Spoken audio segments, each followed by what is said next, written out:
in December, and since that time, under Rule 147 of our revered Rules of Procedure, you have called before you 13 members of this Parliament to face disciplinary action.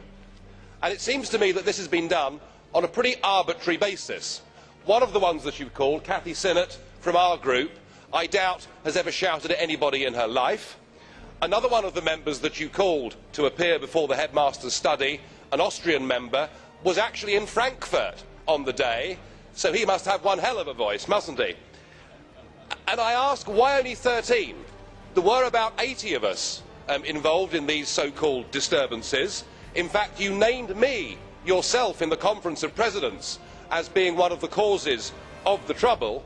So why am I not being punished? I'm Spartacus. I'm Spartacus. Oh my, I'm Spartacus.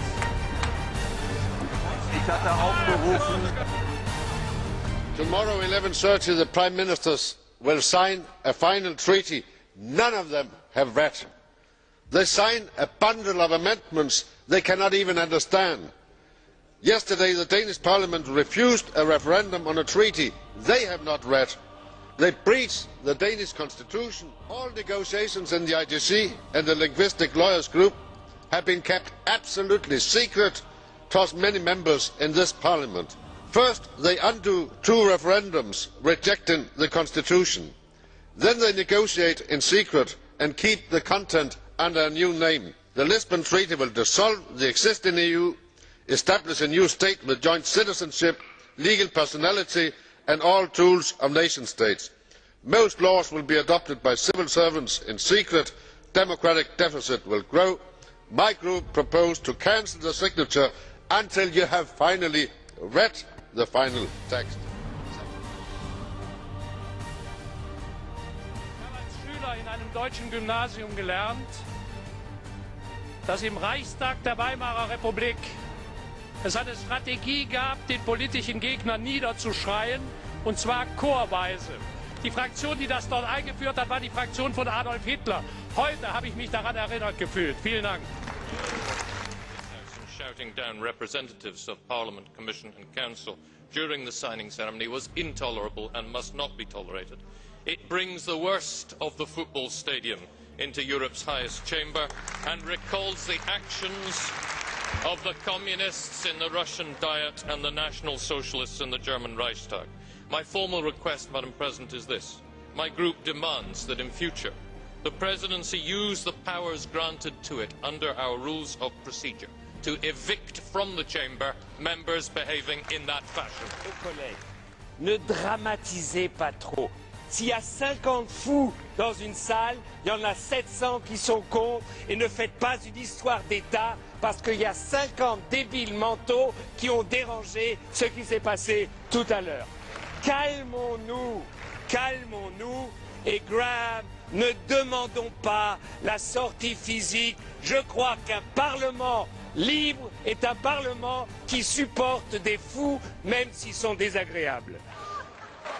I took part in a peaceful manifestation against a celebration of a charter which is part of a constitution where I cannot even get the consolidated text and see the relevance and the meaning. And you cannot as well. What you are going to sign tomorrow is a treaty none of you have read simply because it's not possible to read it. You conquer our voting time to celebrate a victory over democracy, and therefore I will not attack my colleagues. But I have to say to Mr. Schulz, I did not take part in crying. I understand it entirely, but we have in Denmark a different tradition. So I was there with my T-shirt calling for a referendum, and I think all of us should call for a referendum. This is the democracy norm you are defending. Thank you.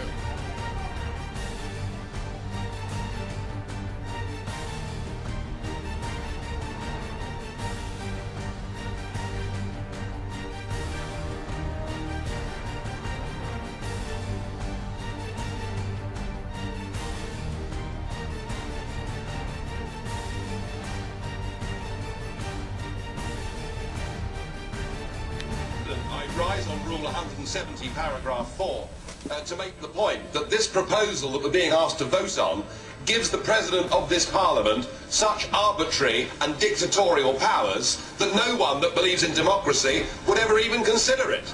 But to be asked for us to vote on it when the political groups in this Parliament have not even had time to discuss it, surely cannot be right. And so I ask that this vote is adjourned to the next session in Strasbourg so that people actually get a chance to understand the huge implications of this vote if it's passed. Could it be that the reason you've acted in this arbitrary fashion, tearing up the rule of law, is because you are taking out on us the surrogate contempt you feel for the national electorates who keep voting no on the Lisbon Treaty whenever they're given the opportunity? If I'm wrong, prove me wrong by holding the referendums that you used to support when you thought you could win them. Put the Treaty of Lisbon to the people. Pactio Olicipiensis. Mr. President, an absolute majority is not the same as the rule of law. I accept that there is a minority in this House in favour of a referendum, that there is a minority in this House against the ratification of the Lisbon Treaty. But this House must nonetheless follow its own rule books. And by popular acclamation, to discard the rules under which we operate is indeed an act of arbitrary and despotic rule. It is only my regard for you, Mr. Chairman, and my personal affection for you that prevents me from likening it to the Ermächtigungsgesetz of 1933, which was also voted through by a parliamentary majority. And I ask this House not to vote it. Will you come outside? Until we have a chance now. You don't say that. La réflexion est intolérable. Nous allons prendre des sanctions internes au niveau du groupe et je vais demander l'exclusion de M. Hannen au niveau de notre groupe.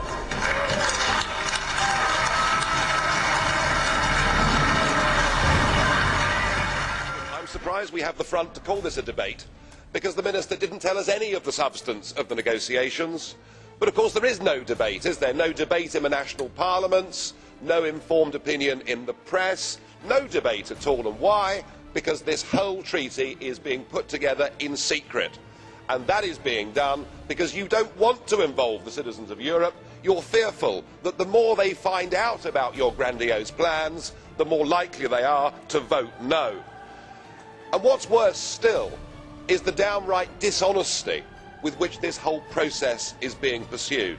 For Angela Merkel, in a letter, to talk about the proposal, to use different terminology without changing the legal substance, I mean, it's Alice through the looking glass stuff, isn't it? It's the twisting of language. It is the deliberate attempt to stop there being free and fair referendums in European countries. It's your plan to act like a bulldozer, just to sweep aside the French referendum result, the Dutch referendum result, to pursue your political goals without taking the people with you.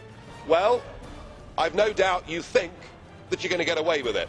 But if you're proud of your European project, if you're true Democrats, then you join me in the call for let the people decide their own future.